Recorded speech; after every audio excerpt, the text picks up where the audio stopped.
Witam wszystkich słuchaczy. Spotykamy się po raz kolejny już tutaj w Przystanku Historia, żeby rozmawiać o reformie rolnej.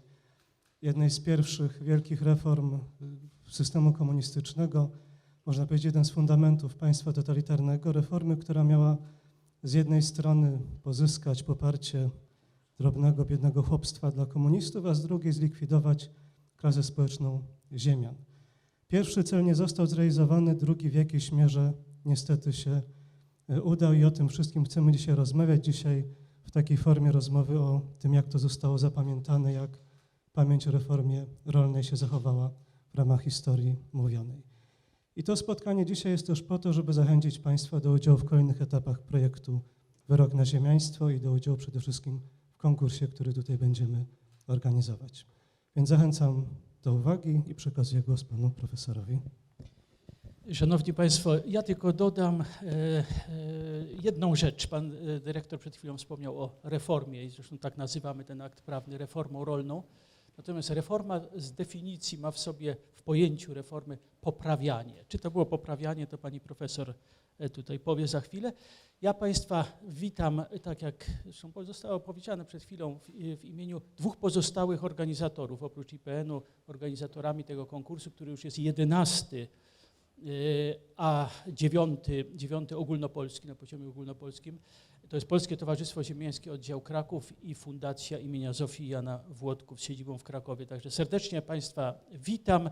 Życzę ciekawych doznań intelektualnych w czasie wykładu pani profesor i tak jak pan dyrektor przed chwilą powiedział, zachęcam do udziału w konkursie ogólnopolskim. Dziękuję bardzo. Dzień dobry Państwu. Ja będę dzisiaj mówiła o omówionej historii reformy rolnej, więc nie tylko o pamięci, ale również o pamięci i w bardzo dużym stopniu o pamięci. Natomiast zacznę od takiej krótkiej faktografii, żebyście Państwo sobie przypomnieli, czym ta reforma rolna była, bo żeby mówić o pamięci, o czymś trzeba wiedzieć, co się stało, a przynajmniej co wiemy o tym, co się stało. I tak w dużym skrócie, reforma rolna, którą wprowadził dekret o reformie rolnej PKWN z 6 września 1944 roku, mówiła, że wywłaszczamy bez odszkodowania, czyli bez żadnej rekompensaty, bez żadnego zadośćuczynienia kilka kategorii właścicieli, nie tylko ziemiaństwo. Po pierwsze majątki ziemskie będące własnością zdrajców narodu, czyli przede wszystkim kolaborantów. Po drugie majątki ziemskie obywateli III Rzeszy oraz obywateli polskich narodowości niemieckiej. I dopiero po trzecie majątki przekraczające bądź 100 hektarów powierzchni ogólnej, bądź 50 hektarów powierzchni użytków rolnych. I to de facto oznaczało, że reforma rolna przede wszystkim objęła ziemiaństwo. Czasami też zamożnych chłopów, co było paradoksem, bo jeśli chłop miał 51 hektarów, co się zdarzało w Poznańskim, to on też tracił swoją ziemię, która przekazywana była biedniejszym chłopom.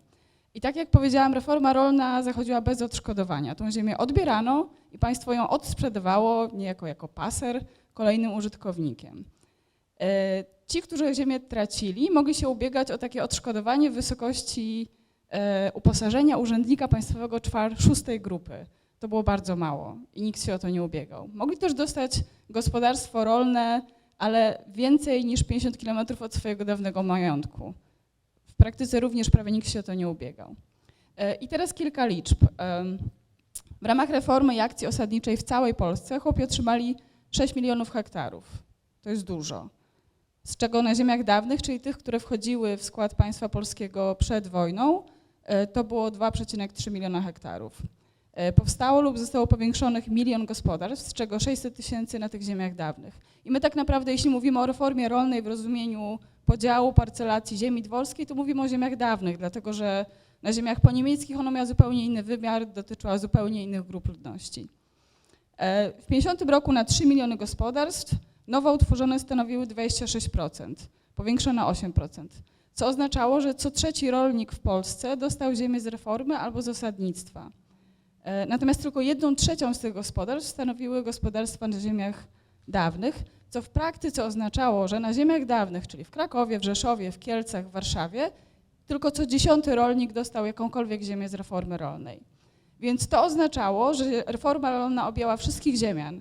Wszyscy ziemianie zostali nią dotknięci, natomiast tylko co 10. rolnik sam na swojej własnej skórze doświadczył, został beneficjentem reformy rolnej. I teraz dalej jeszcze liczby. Średnie nadziały na ziemiach dawnych wynosiły w zależności od województwa od 1,5 do 2,5 hektara. To było bardzo mało, z tego nie dało się wyżyć. Dodatkowo znaczna część ziemi nie była parcelowana, tylko trafiała, była wyłączana spod parcelacji i przeznaczona na majątki państwowe, czyli na początku to było w administracji urzędów ziemskich, potem państwowych nieruchomości ziemskich, potem tak zwanych PGR-ów. No i jak to się działo w praktyce? W praktyce to wyglądało tak, że mamy ziemianina, który posiada majątek. Szczęśliwie nie został wywłaszczony przez Niemców. Mamy przełom 1944-1945 roku i do majątku przyjeżdża komisarz. Komisarz przejmuje majątek od ziemianina na rzecz reformy rolnej. I to jest to, co Państwo widzą na ekranie, taki standardowy protokół przejęcia majątku na rzecz reformy rolnej. Tu jest akurat Bieganów z Kieleckiego. Taki protokół szczegółowo opisywał, co w tym majątku jest. Ilość krów, ilość szafek, ilość drzew, ilość krzewów porzeczki, wszystko. I na końcu właściciel ziemski musiał podpisać, że on się na to zgadza i że on dobrowolnie przekazuje ten majątek na rzecz reformy rolnej. Czyli ten komisarz przejmuje majątek, ziemianin zostaje wywłaszczony.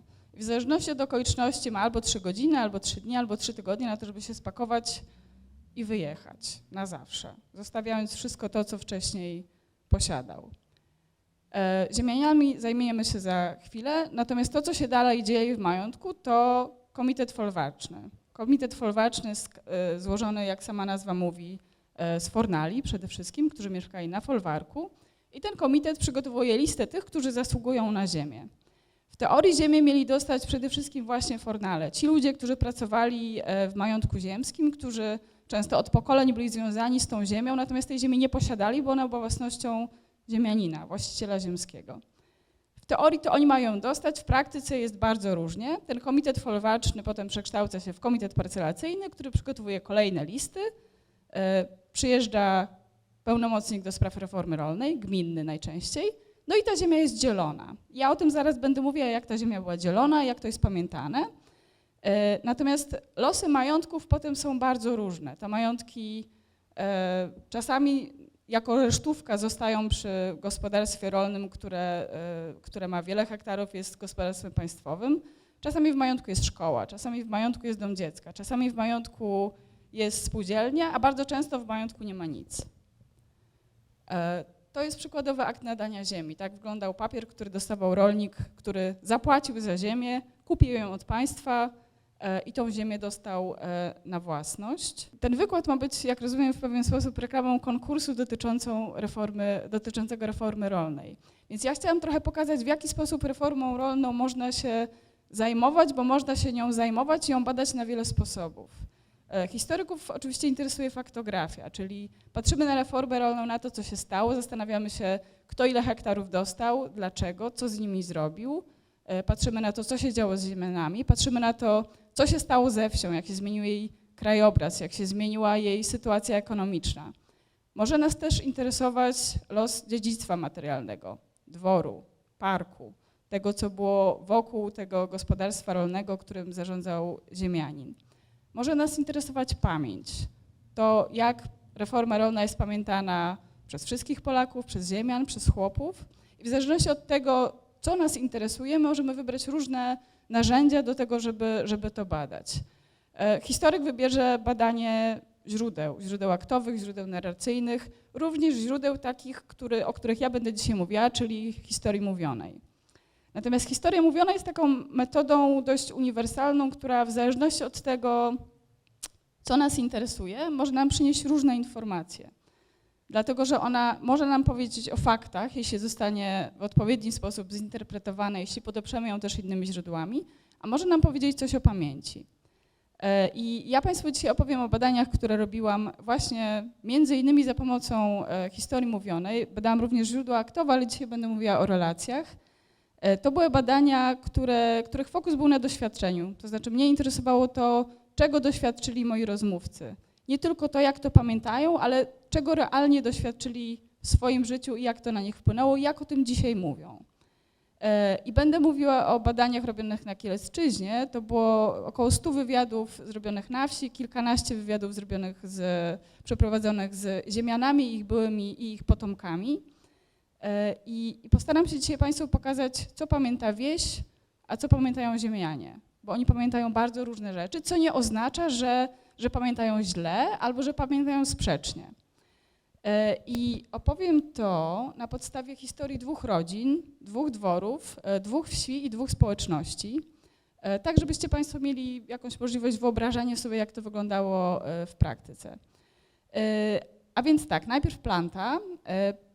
Planta to jest taka malutka wieś, licząca kilkudziesięciu dzisiaj mieszkańców w Świętokrzyskim w powiecie opatowskim. Jej ostatnimi właścicielami przed wojną, to był majątek liczący 680 hektarów, byli Stanisław i Olga z Duninów Morawscy, tu są Olga i Stanisław. Mieli 13 dzieci. Podczas działań wojennych Sowieci wysiedlili Morawskich z domu, czyli to było tak, że reforma rolna już ich nie zastała na miejscu. Oni wysiedleni zostali wcześniej, wieś została zniszczona, dwór został zniszczony, to była linia frontu i tam niewiele zostało i z dworu, i ze wsi. Morawscy wyjechali w październiku 1944 roku do Grębowa, do swoich sąsiadów, do Dolańskich.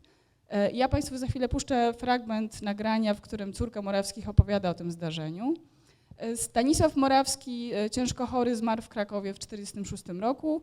Jego żona Olga z tymi wszystkimi dziećmi, potem tylko z młodszymi, przeniosła się do Poznania, gdzie pracowała jako dozorczyni kamienicy. Tu jest jej legitymacja jako dozorczyni, a to są dożynki w Plancie przed wojną. Rodzeństwo Morawskich po wojnie wielokrotnie odwiedzało Plantę i utrzymywało też kontakty z pracownikami rolnymi, co było dość wyjątkowe. Franciszek Morawski, drugi według starszeństwa syn Olgi i Stanisława, został pochowany w Plancie. Tu jest cmentarz w Iwaniskach z grobowcem rodzinnym Morawskich. Planta została rozparcelowana całkowicie, tam nic nie zostało. Natomiast do lat 50. mieszkańcy Tęczy, Planty, Sobiekurowa, kilku innych okolicznych wiosek sądzili się o ziemię między sobą. Przez wiele, wiele lat sądzili się o ziemię. We dworze mieszkali dawni pracownicy folwarczni ze spalonych czworaków. Planowano tam utworzyć szkołę, natomiast to się nie udało. Pomysł zarzucono, postępowała dewastacja i w latach 50. dwór i budynki gospodarcze rozebrano. Tak wygląda dzisiaj Planta, właściwie park podworski w Plancie. To jest tabliczka, która wisi w Plancie. Informuje się, że teren niższego zespołu parku podworskiego wpisany został do rejestru zabytków. Nic z tego za bardzo nie wynika. Drugie miejsce, o którym będę mówiła, to Konary. Konary były własnością Helbichów. To również był duży majątek liczący 880 hektarów. Józef i Irena z Mokijewskich Helbichowie. I najbliższą wsią obok Konar był Głogów. W 1941 roku majątek został przejęty przez Luftwaffe na ćwiczenia wojskowe. Helbichowie najpierw zostali w kilku pokojach we dworze, a potem zostali wysiedleni do czworaków. Opuścili Konary wkrótce potem, natomiast w domku ogrodnika do jesieni 1945 roku mieszkała ich najstarsza córka Irena Uniewska z mężem i z dziećmi. Helbichowie mieszkali w Radomiu. Irena niedługo po wojnie zmarła na serce, a Józef pobierał uposażenie urzędnicze i dorabiał chałupnictwem. I ten majątek został przejęty na cele reformy rolnej w lutym 1945 roku i został również w większości rozparcelowany. Miała tam powstać szkoła rolnicza, nie powstała. Ostatecznie w 1951 roku całość resztówki przejął PGR. Natomiast w pałacu od 1945 roku do końca lat 80. mieściła się szkoła podstawowa. Tam mieszkali nauczyciele, zarząd gospodarstwa rybackiego, były tam też kolonie dla dzieci. Potem budynek podupadał, to są Konary przed 1939, to są Konary w latach 90. To są Konary dzisiaj, pałac został dwór. Resztki dworu zostały kupione, przebudowane w dość specyficzny sposób. Jest tam teraz luksusowy hotel. I teraz tak, dwa zdania o źródłach. Jeśli chodzi o Konary, to mamy pamiętnik Jerzego Uniewskiego, czyli zięcia ostatniego właściciela. Mamy pamiętnik administratora. Ja nagrałam też wywiad z córką Jerzego, Martą Uniewską. i kilkanaście wywiadów z mieszkańcami Głogowa i okolic. Jeśli chodzi o Plantę, to również mamy dużo źródeł. Jest wywiad nagrany przez Fundację Ośrodka Karta z najstarszą córką Morawskich, są 2 wywiady z synami Morawskich nagrane przeze mnie, wywiady z dziećmi, z wnukami Morawskich również nagrane przeze mnie i kilkanaście wywiadów nagranych na wsi. To są Konary, ostatni czworak wciąż zamieszkały. I teraz chciałam powiedzieć krótko o tym, co pamiętają ziemianie, a co pamiętają chłopi, bo to są różne rzeczy. I zacznę od ziemian. Jeśli chodzi o ziemian, to myślę, że ważne jest przede wszystkim to, że reforma rolna w ich relacjach jest takim wydarzeniem centralnym. Niezależnie od tego, czy pytamy o wojnę, czy pytamy o biografię, oni zawsze mówią o reformie. I to się wiąże z tym, że to reforma rolna, jeśli rozmawiamy z osobami dzisiaj 80-90-letnimi, zadecydowała o ich życiu. To ona zadecydowała o tym, kim byli, jak się potoczyły ich losy, o tym, co stracili. Dla ziemian reforma rolna to jest strata. To jest strata wszystkiego i to warto pamiętać, gdy się słucha relacji, gdy się czyta relacje, gdy się czyta wspomnienia. I ich wspomnienia są skoncentrowane, sfokusowane właśnie na tej stracie. I to się oczywiście zaczyna w tym momencie, w którym oni tracą dom. Ten sam moment opuszczenia domu jest zawsze opisywany bardzo, bardzo szczegółowo. Akurat w przypadku tych 2 rodzin, o których dzisiaj mówię, w przypadku Helbichów i Morawskich, tam nie było przemocy, dlatego że Helbichowie co prawda przeżyli wkroczenie Armii Czerwonej w dość specyficzny sposób, o czym zaraz opowiem, ale jakby nie doświadczyli przemocy ze strony swoich własnych pracowników i w dość pokojowy sposób mogli dwór opuścić. Z kolei Morawscy zostali wysiedleni przez Sowietów, a nie przez komisarza do spraw reformy rolnej. Natomiast zasadniczo to właśnie ten moment opuszczenia domu jest taką zazwyczaj osią narracji o reformie. I ja chciałam Państwu puścić fragment nagrania z relacji Anny Hajduk. Anna Hajduk była córką Morawskich i nagrała ją Fundacja Ośrodka Karta, dokładnie Ania Kaczorowska, ponad 10 lat temu. I Anna Hajduk nie mówi o tym, jak oni opuszczali dwór, natomiast mówi o aresztowaniu rodziny Dolańskich, czyli rodziny, u której Morawscy schronili się na kilka tygodni po wysiedleniu z Planty. W 1944 roku, kiedy władza ludowa przejmowała majątek Grębów, pana Dolańskiego, ojciec znał go, bo współpracowali razem w akcji katolickiej sandomierskiej. No i tam byli w tych funkcyjnych takich formach różnych, więc jak myśmy się znaleźli na wygnaniu, to ojciec do niego się zwrócił z prośbą i on nas zakwaterował u siebie. I był to akuratnie 15 październik 1944 roku, datę zapamiętałam, bo pani Dolańska imieniny obchodziła. I w związku z tym siedzieliśmy przy podwieczorku złożonym z herbaty, nie wiem, z marchwi czy ze skórek, od jabłek, to nie bez znaczenia. Ale siedliśmy przy pięknie nakrytym stole, białym obrusem i tak siedzieliśmy wszyscy. I weszło 3, człowiek by powiedział, to taki gorszy parobek był, przedstawicielem władzy ludowej, na wsi oczywiście. Weszli i jeden wyjął ten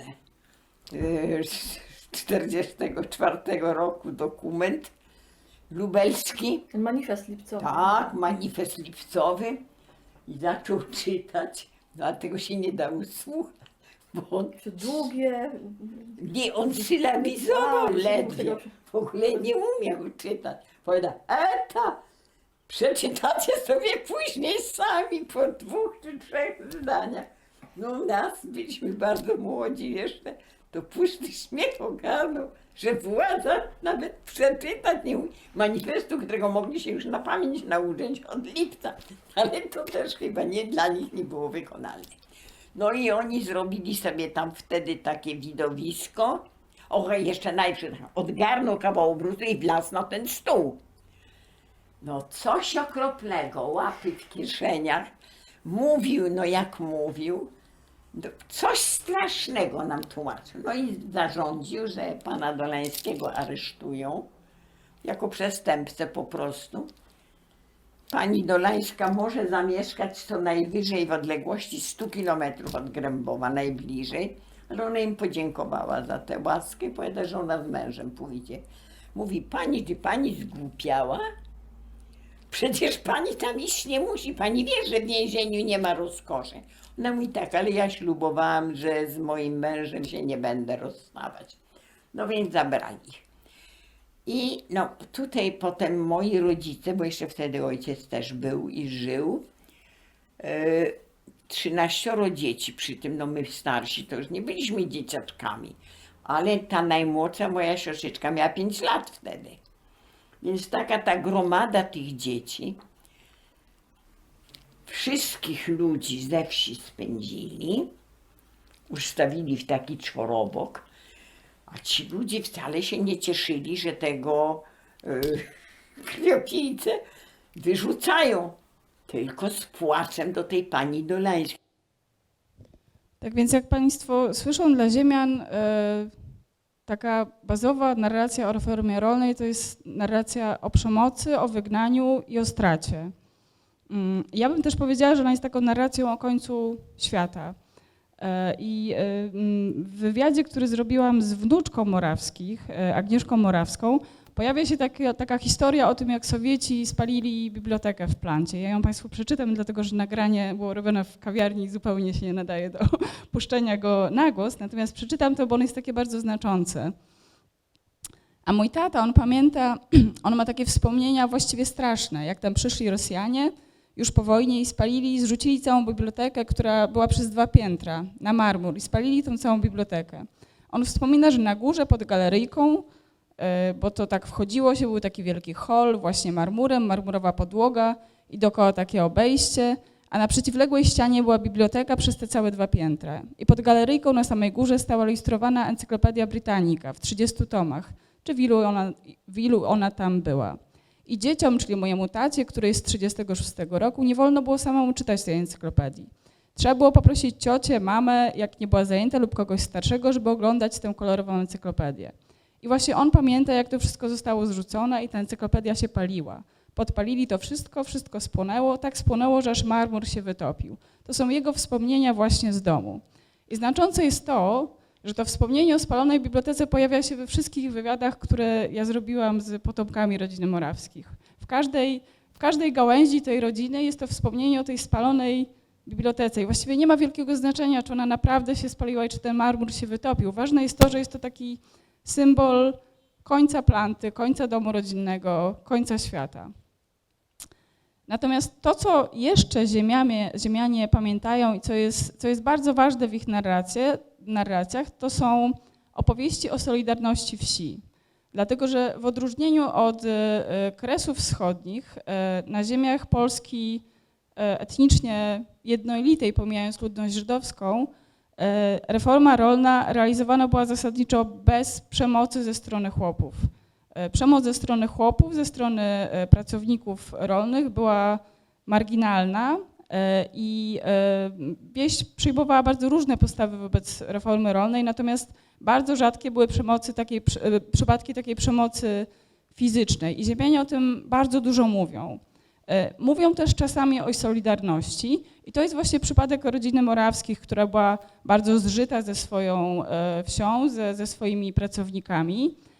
I Anna Hajduk za chwilę opowie Państwu o tym, jak w 1946 czy 1947 roku grupa Fornali z Planty przyjechała do Poznania. To naprawdę było daleko jak na tamte czasy. I oni przywieźli Oldze Morawskiej wóz jedzenia i przywieźli też taki list, który gdzieś tutaj mam. List poparcia, który miał pokazać, że Morawscy byli przyzwoitymi ludźmi. List podpisany przez wszystkich, którzy umieli pisać we wsi, który stwierdzał, że Olga, bo Morawski już wtedy zdaje się nie żył, że Olga i jej nieżyjący mąż byli dobrymi ludźmi, którzy nie krzywdzili chłopów, nie byli wyzyskiwaczami. I Anna Hajduk opowiada o tym tak. 1948 roku, kiedy już reforma rolna odebrała nam ziemię, na której nas nie było, to od tego czasu w 1948 roku nasi fornale tam miejscowi w gminie taki dokument podpisali, że proszą bardzo, żeby nikt nie robił krzywdy rodzinie Morawskich. Ojciec już nie żył wtedy. Dlatego, że pan Morawski był wspaniałym pracodawcą. Ja mam gdzieś ten taki ksero tego dokumentu. I zadali sobie trud, żeby wyszukać, gdzie matka z tymi dziećmi mieszka. Mama mieszkała już wtedy w Poznaniu. Delegacja tych ludzi przyjechała do Poznania i przywiozła mamie żywność, bojąc się, że może ci ludzie nie mają co jeść. Ziemianie mówią też o tym, jak trudny był czas bezpośrednio po reformie rolnej. Proszę pamiętać, że to był taki moment, w którym ci ludzie stracili wszystko, nie tylko swój majątek, ale również pozycję społeczną i możliwość wykonywania zawodu. I na przykładzie rodziny Morawskich widać bardzo wyraźnie, jak trudne to mogło być. Olga Morawska została sama z tą 13 dzieci, dorabiała jako dozorczyni, natomiast zanim dostała tą pracę dozorczyni, oni de facto głodowali. Myślę, że ich sytuacja mogła być trudniejsza niż chłopów i chcę Państwu puścić fragment z relacji Stanisława Morawskiego. To był trzeci bodajże po starszeństwie syn Morawskich, który został księdzem. Ja pojechałam do Genui, żeby się z nim spotkać i nagrać z nim wywiad. I on opowiadał o tym, jak był głodny. Kompletnie bez pieniędzy. I w pewnym momencie przyszła chwila taka, że były 3-4 ziemniaki wrzucone do wody, ugotowane i koniec. Obiad gotowy. Ani jak się rośnie, to nie jest bardzo. I wtedy parandowscy przysłali nam wóz żywności.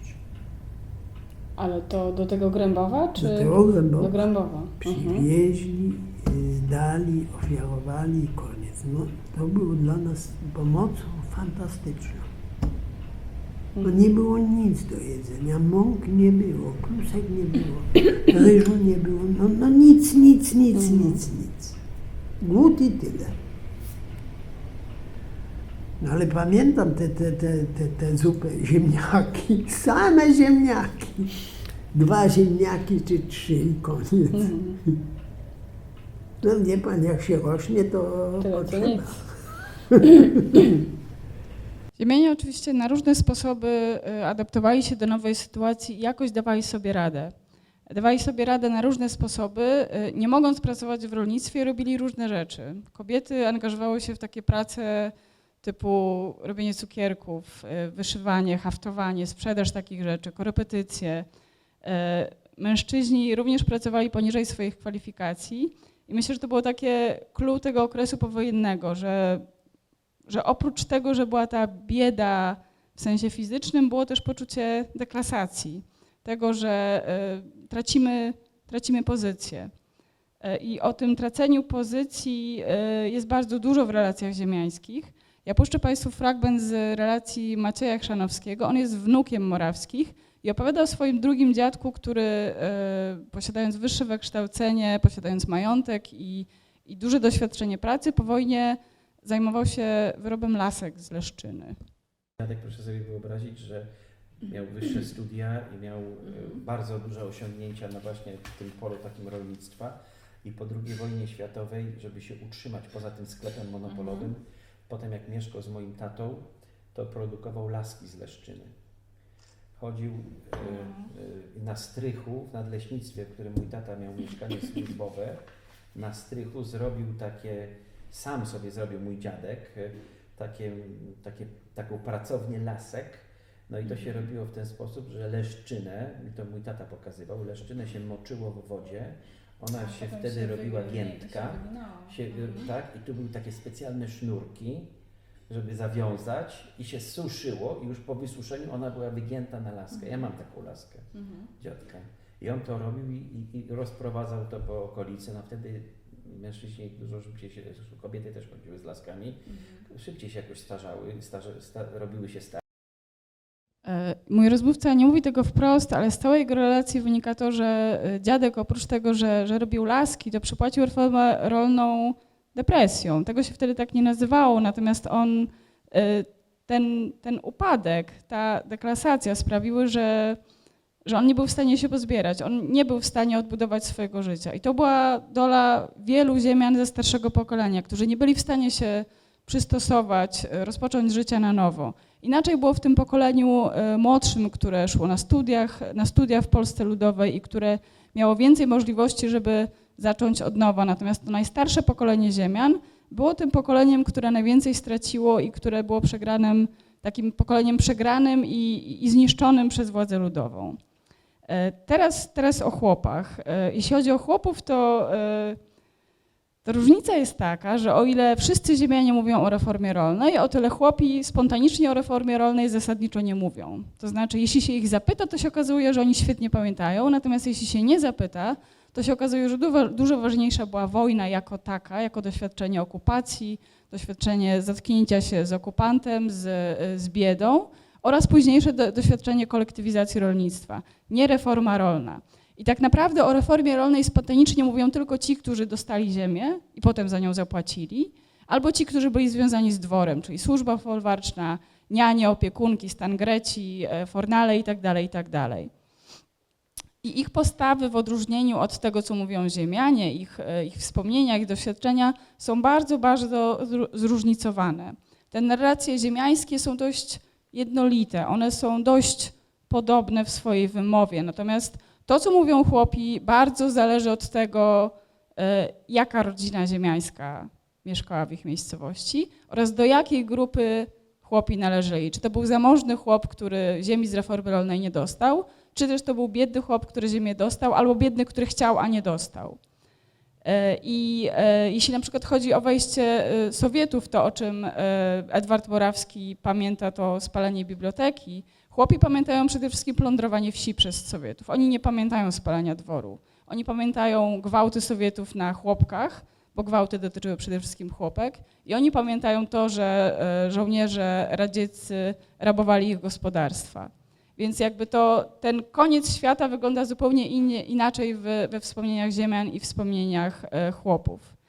Jeśli chodzi o tą przemoc i ten sam moment odejścia dziedzica ze wsi, ten taki bezpośredni, namacalny moment, kiedy kończy się ziemiański świat, to również ta pamięć jest dużo słabsza i tak naprawdę chłopi pamiętają odejście ziemianina wtedy, kiedy ono jest jakieś znaczące.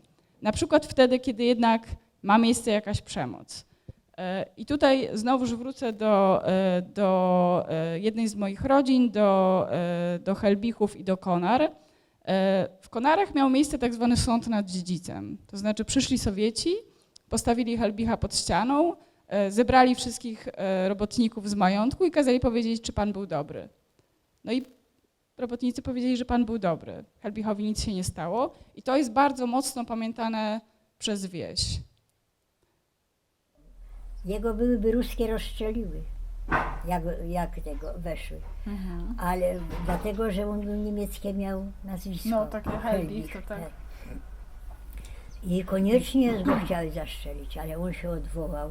Tatusia tam poszedł, bo mieszkał tam, gdzie Mliczkowskie mieszkały, w Czworaku, bo go z pokoju wygnały. Tego dziedzica. Tak. I mieszkał w Czworaku? W Czworaku, bo nie wygnały go i chciały go zastrzelić. Tego starego Helbicha, bo tak? on sam już był. Córki powyjeżdżały, syn też, no i ta żona do tej Warszawy, a on sam. Ale To jak on z żoną nie pojechał? Nie, no nie wzięła go chyba, ja wiem jak to było. No i tatusio zaczął ich tam prosić, a umiał po rusku rozmawiać z nimi, bo dlatego, że był tam na Ukrainie, to umiał. No i uprosił ich, darowały mu życie. Tak więc to odejście dziedzica jest pamiętane tylko wtedy, kiedy jest jakoś znaczące. Jest właśnie albo przemoc, albo dzieje się coś bardzo specyficznego. Jedną z takich historii, które którą mi też bardzo wyraźnie opowiadano, była historia o tym, jak dziedzic odchodzi na piechotę. Tam, gdzie chłopi widzieli, że ktoś, kto wcześniej był zamożnym, wpływowym człowiekiem, odchodził na piechotę z węzełkiem w ręku, tam rzeczywiście była ta pamięć o tym odejściu. Natomiast w innych przypadkach chłopi nie pamiętają tego, w jaki sposób dziedzic odszedł, nie pamiętają tego momentu wygnania, który był tak kluczowy dla wszystkich ziemian. Natomiast w relacjach chłopskich jest współczucie wobec ziemiańskiej krzywdy. Jak się zapyta, to ono jest. Ja przeczytam Państwu krótki fragment, w którym moja rozmówczyni Zuzanna Golińska, właśnie z Konar, opowiada o tym, jak po wojnie spotkała w Radomiu Helbicha. A dziedzica pani, jak zobaczyłam w Radomiu tego dziedzica, tego Helbicha, pani, to aż mnie zacisło. Myślę sobie, do czego ci przyszło, biedny dziedzicu? Tyleś miał majątku, takiś był bogacz. Nad nami żeś stał, nam nie szkodził, nie powiem, bo byłeś dobry. Ale jego wysiedliły stąd i nic nie mógł wziąć. Tyle co łachy swoje, a wszystko zabrane było pod ruskich i wszystko było ruskie. A jemu dały pokoik w Radomiu, to mój szwagier tam do niego chodził, bo dziedziczka to nawet uczciwa kobieta była i ona później nie miała z czego żyć. Mieszkanko dostały oboje z tym Helbichem, ta żona, no i trzeba było z czegoś żyć. I nie było z czego, to ona robiła cukierki, handlowała tymi cukierkami. Natomiast zasadniczo to, co pamiętają chłopi, to przede wszystkim kwestia ziemi. Ziemianin znika i on nie jest już istotny w jakimś sensie. Ważna jest ziemia, która zostaje po ziemianinie. Chłopi mówią o lękach i wahaniach związanych z braniem ziemi, o tym, czy ta ziemia zostanie z nimi na stałe, czy nie będzie tak, że ktoś przyjdzie i ją odbierze. Natomiast przede wszystkim mówią o swojej ogromnej radości z powodu tego, że ta ziemia jest parcelowana. Mówią o tym, że ludzie jednak tą ziemię brali skwapliwie i że ją spłacali. Bo to jest bardzo istotne.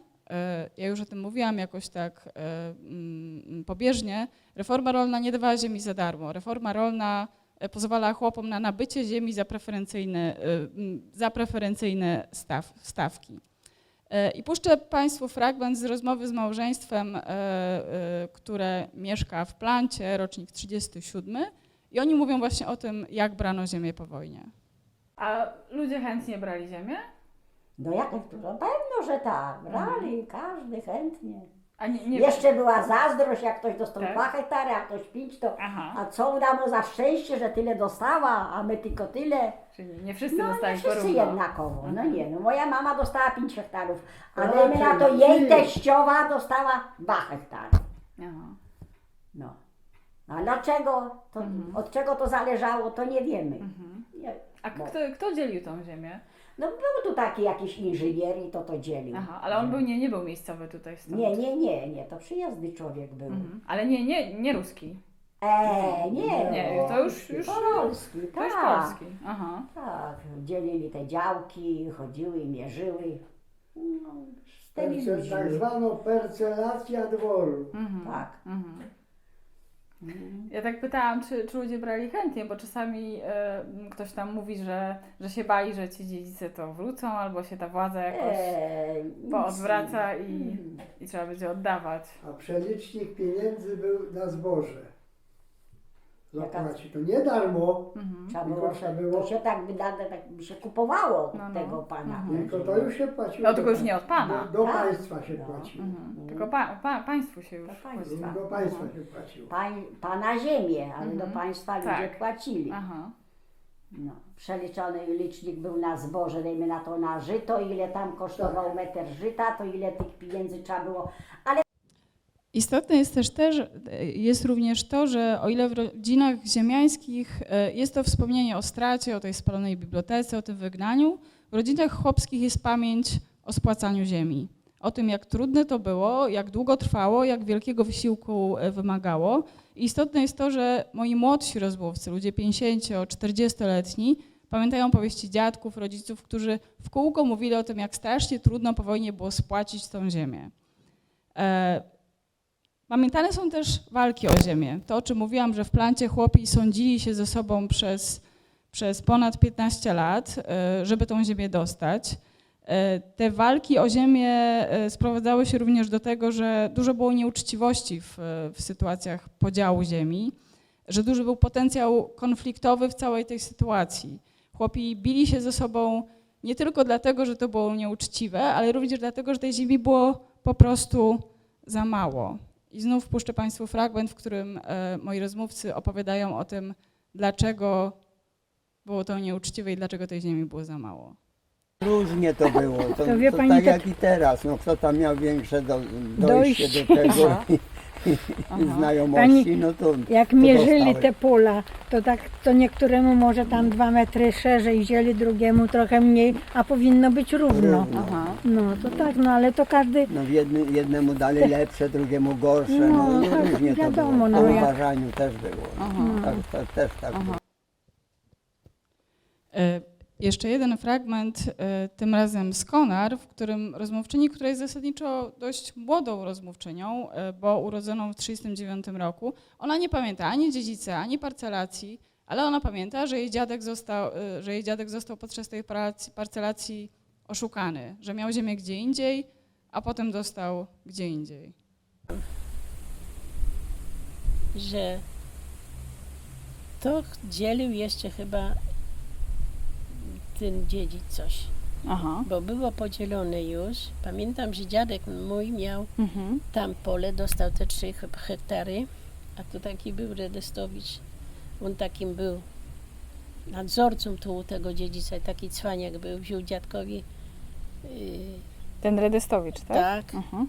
co było to ta ziemia na dziadka tu, już podzielona, a tam pod lasem miały z Jadwiniowa, jego rodzina. Mhm. No to wziął to, te, co było naznaczone, ten kij, dziadka zaniósł pod las, a ich tu. Oto widzi pani, takie było. Aha. Dziadek teraz jest tam pokrzywdzony tam. No Takie. nie, już nie żyje, tyle lat przecież. Machlojki trochę. Tak, tak, tak. Aha. tak. Czy ten Redestowicz to był taki tutaj Tak, zarządca tak, jakiś, tak, tak. Ale jeszcze za dziedzicę, czy... I co te fragmenty pokazują? One oczywiście pokazują, że były machlojki, że ziemia była udzielona w sposób nieuczciwy, że można było dostać ziemię za nią zapłaciwszy dodatkowo, że można było szukać, że ludzie potrafią oszukiwać, że ludzie są bardzo zdeterminowani, jeśli czegoś chcą. Natomiast dla mnie przede wszystkim pokazuje to, jak wielki głód ziemi był na polskiej wsi wtedy po reformie rolnej. Naprawdę chłopi byli zdolni prawie do wszystkiego, żeby tą ziemię dostać. I tutaj kilka cyferek, które pokazują, dlaczego tak było. W Kieleckiem, o którym Państwo cały czas słyszą, ta średnia wielkość działek przydzielonych chłopom bezrolnym to były 2 hektary. Robotnikom rolnym 1,5 hektara, małoralnym 1 hektar. I po reformie wciąż 60% gospodarstw to były gospodarstwa niepełnorolne, czyli takie, które nie były w stanie de facto się same z siebie utrzymać. To po prostu nie mogło się udać i się nie udało.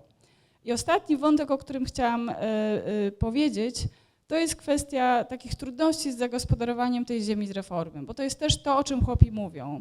Oni mówią o swojej radości, o swojej nadziei, o tym, że chcą tej ziemi, mówią o tych konfliktach, mówią o tej walce o ziemię, ale mówią też bardzo dużo o tym, jak trudno było na tej ziemi pracować. I to wynikało nie tylko z tego, że te działki były małe, to wynikało z tego, że oni nie mieli wsparcia, że dostawali te działki gołe, jak to mówią często, nieobsiane, że nie mieli narzędzi, że nie mieli zabudowań, że nie mieli inwentarza, że nie mieli zasobów, tak? Że bardzo często przez 20 lat po reformie rolnej wciąż mieszkali w czworaku, albo w ziemiance, albo w stodole, a nie w domu. I tutaj tylko jeden fragment, tym razem ani z Konar, ani z Planty, to jest chyba mój ulubiony rozmówca, z którym rozmawiałam podczas tych wszystkich badań, Władysław Jeziorski z Pławowic. Pławowice są bliżej Krakowa niż reszta Kielecczyzny. To był majątek Morsztynów i Jeziorski urodził się w 1933 roku i jednym z jego wspomnień jest to, że pasał pawia w Parku Dworskim. Jego ojciec był fornalem i zmarł w czasie wojny i on został sam z matką i jako 11-latek dostał te wymarzone 3 hektary ziemi.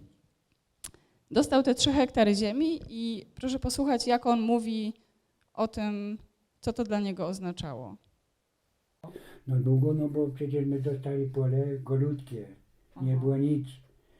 Jeszcze trzeba było pole spłacać, bo przecież 125 metrów zboża przeliczyli na pieniądze, trzeba było spłacać. Trzeba było kupić konia, trzeba było kupić brony, czy tam coś, czy tego, no nie dało się nic. Dopiero jak się ożenił w 54, pojechałem za Wisłę, kupiłem taki stary domek. No a stodołę my z babcią postawili wcześniej. Stodołę. Stodołę my postawili w 1947 roku. Czyli z mamą taty, czy mamy? No, z moją mamusią. A, z mamą. Tak, Pan postawiliśmy z babcią powiedział, ja myślałam. postawiliśmy stodołę. No. No i ta stodoła była, jak ja się ożenił, to pojechałem za Wisłę, kupiłem taki domek, no pokój, kuchnia, komora, sień, drewniane. Ale to było takie już ze starego domku, no to nie, to nie będziemy. No i jak my z żoną zaczęli handlować jarzynami, tym, tak, za 2 lata uzganiałem, tamto my zwalili, a postawiliśmy ten dom. I no, że nie był piętrowy, no był parterowy. A dopiero jak córka się teraz ożeniła, no już 30 lat temu, no to postawili sobie piętro. Tak, to a co roku my długo mieszkali, no nie było wyjścia. To i tak jeszcze my, no, jeszcze dłużej niektórzy mieszkali, Hancichy, Kosołka, Marzec, Kaczmarek, to dłużej jeszcze mieszkali, Stachura, to mieszkali dłużej. A my, Ale co, bo też nie mogli się wybudować. Wszyscy mogli, no bo nie było za co. Trzeba było pole spłacać, bo dali to pole, ale to golutkie. Jeszcze ja dostałem pole takie, co była koniczyna, sąperz, ani uorać, ani nic, bo się namordował to. Pan Władysław był moim ulubionym rozmówcą również dlatego, że on był takim przypadkiem sukcesu reformy rolnej. On tą ziemię utrzymał, on ją spłacił, on powiększył swoje gospodarstwo, został sołtysem, zdobył wykształcenie, jego syn jest teraz sołtysem. Ja go na koniec wywiadu zapytałam, czy uważa, że to miało sens, czy było warto się tak męczyć, bo nie wiem, na ile Państwo mogli usłyszeć podczas tego nagrania, ale on cały czas mówił, ale się umordowałem, ale to była mordęga, ale to było straszne. I on wielokrotnie to w wywiadzie powtarzał, że to był taki straszny wysiłek. I zapytałam go, a czy było warto, czy nie byłoby lepiej, gdybyście zostali w tym czworaku u hrabiego. I on powiedział tak, to teraz lepiej jest teraz jak za hrabiego. Nie mieliśmy krzywdy za hrabiego, nie. Ale lepiej się tak człowiek czuł, jak już jest na swoim. Bo to jak we dworze, to tak każdy urągał, a dworusie, a tego, a macie nic nie macie. A tak to już my mamy. I zawsze to było pod batem, bo dzwonek zadzwonił, trzeba było się wstawić, stróż chodził, budził. A teraz my są ludzie. I tym cytatem chciałam zakończyć i chciałam podkreślić, że dla chłopów ta narracja o reformie rolnej miała taki wymiar tożsamościowy również, godnościowy. Oni poczuli, że są ludźmi, że są właścicielami. Więc tak jak Państwo widzieli, reforma rolna w tych opowieściach ziemian i chłopów jest zupełnie różna. I w tym nie ma nic dziwnego, dlatego że i chłopi, i ziemianie są skupieni na swoim własnym doświadczeniu. Ziemianie mówią o tym, co ich najbardziej bolało, o tej stracie, o tym wygnaniu, o tej utracie statusu, o tym końcu swojego świata, który nigdy nie wrócił. Chłopi mówią przede wszystkim o ziemi, na którą czekali, o ziemi, którą zyskali, którą kupili, którą spłacali z wielkimi trudnościami i która daje im poczucie godności. I to jest trochę tak, że te narracje są, ja bym powiedziała, rozłączne, ale niesprzeczne, dlatego że one po prostu dotyczą każda swojej własnej grupy. Są takie momenty, w których one się spotykają, momenty, w których na przykład chłopi mówią o wygnaniu z dziedzica, albo w którym dziedzice mówią o tym, że przyjeżdżali po wojnie i widzieli tą ziemię zagospodarowaną przez chłopów. Więc one są rozłączne, ale niesprzeczne. I myślę, że jeśli Państwo będziecie chcieli się zajmować reformą rolną w ramach tego konkursu albo w ramach badania swoich małych ojczyzn, w ramach badania historii lokalnej, to warto pamiętać o tym, że to, że właśnie takie narracje idą obok siebie, nie znaczy, że one się wzajemnie wykluczają. Dziękuję.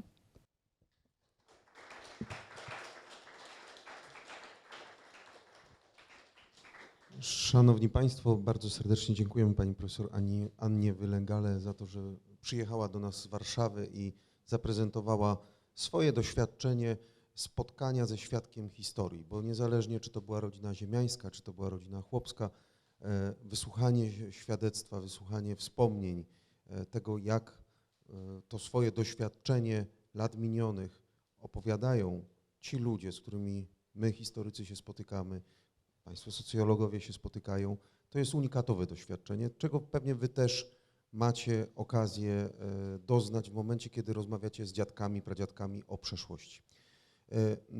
Nasze warsztaty były taką inauguracją warsztatów poświęconych ziemiaństwu w momencie końca ich świata, w momencie, kiedy doświadczyli reformy rolnej, która doprowadziła do wywłaszczenia ich z ich domów, z ich majątków, bo nie mówimy tylko o tym, co posiadali, jak duże były to gospodarstwa, czym one były dla nich i dla lokalnej społeczności, ale mówimy też o tym, że stracili swój dom, swoje gniazdo rodzinne, stracili swoje rzeczy osobiste, takie jak te biblioteki, o których tutaj była mowa w plancie. I takich bibliotek było tysiące w skali kraju, które uległy zniszczeniu właśnie w tym momencie. I takich dworów, których przed wojną było około 20 000 w skali całego kraju, po wojnie zostało zaledwie kilkadziesiąt do kilkuset, które pozostały w rękach dotychczasowych właścicieli. To były pojedyncze domy, ale co istotne, ludzie w waszym wieku i młodsi doświadczyli tego, że tracili swoje domy, swoje rodzinne miejsca, w których się wychowali, w których doświadczyli dzieciństwa, w których byli wychowani i których doznali szczęścia.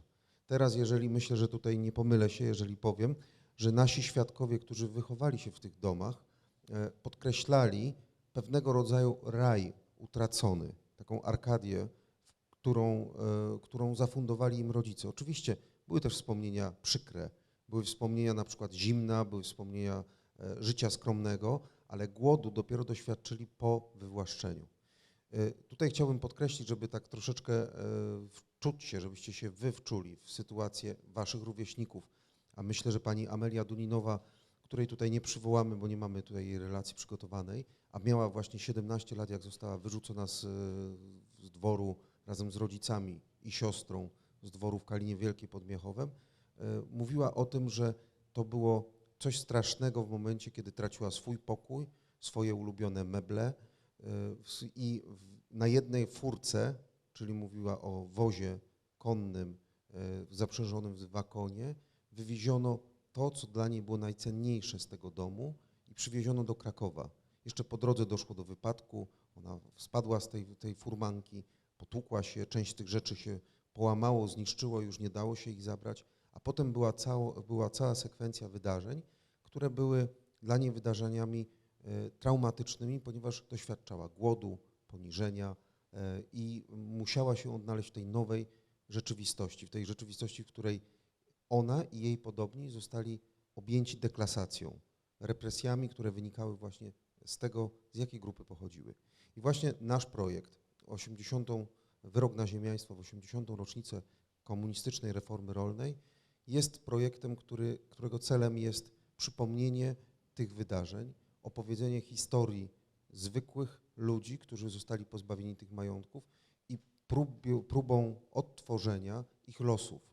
Są tacy, którzy sobie poradzili dobrze w nowej rzeczywistości i do tej pory stanowią elitę tego społeczeństwa, już z tego społeczeństwa zupełnie nowego, społeczeństwa na miarę XXI wieku, ale są też tacy, którzy umarli w biedzie, ulegli zapomnieniu i o ich znaczeniu świadczą groby, które zostały na cmentarzach parafialnych.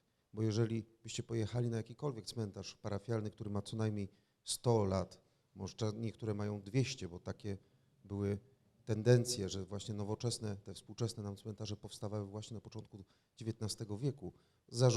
Wynikało to z zarządzeń władz zaborczych. To tam jednymi z największych nagrobków, które można znaleźć w centralnych miejscach, to są właśnie groby właścicieli majątków ziemskich. Ich było stać na duże groby i przy okazji, będąc fundatorami, kolatorami kościołów parafialnych, dostawali właśnie ten honor bycia upamiętnionymi w sposób szczególny na środku cmentarza. Więc to są takie nieme pamiątki po tych rodzinach i tworzą one taką historię lokalną. I nasz konkurs jest właśnie taką próbą stworzenia sekwencji, mozaiki, wspomnień, pamięci o takich małych historiach rodzinnych, mikrohistoriach małych społeczności. takich wiejskich jak Planta, jak Biganów, jak Pławowice, które tutaj pani profesor przypominała. I takich miejscowości, tak jak mówiłem, w skali całego kraju, w skali przedwojennej Polski było około 20 000, w których takie budynki były, w których żyli właśnie ci ludzie. I zachęcamy. Do 1 marca, tutaj ukłon w stronę pana profesora Naleźniaka, jest możliwość zgłaszania szkół do konkursu. Konkurs jest 3-etapowy. Pierwszy etap jest etapem szkolnym, a więc powołuje się komisję w szkole. W szkole następuje weryfikacja złożonych prac przez tą komisję, następnie wyłonienie tych, którzy są kwalifikowani do etapu wojewódzkiego. Tutaj pan doktor Paweł Mazur, który jest koordynatorem ogólnopolskim, powoła komisję wspólnie z panem dyrektorem Filipem Musiałem wojewódzką.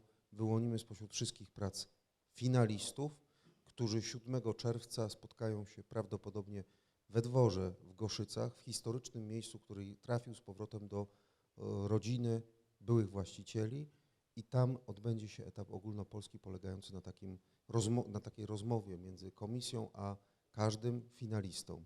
I w ten sposób wyłonimy laureatów. Serdecznie zapraszamy do udziału, serdecznie zapraszamy do poznawania małych historii. Historii zwykłych ludzi, którzy w XX wieku doświadczyli szczególnych wydarzeń, nie tylko w swoim indywidualnym życiu, ale również w życiu całego polskiego społeczeństwa. Serdecznie zapraszamy.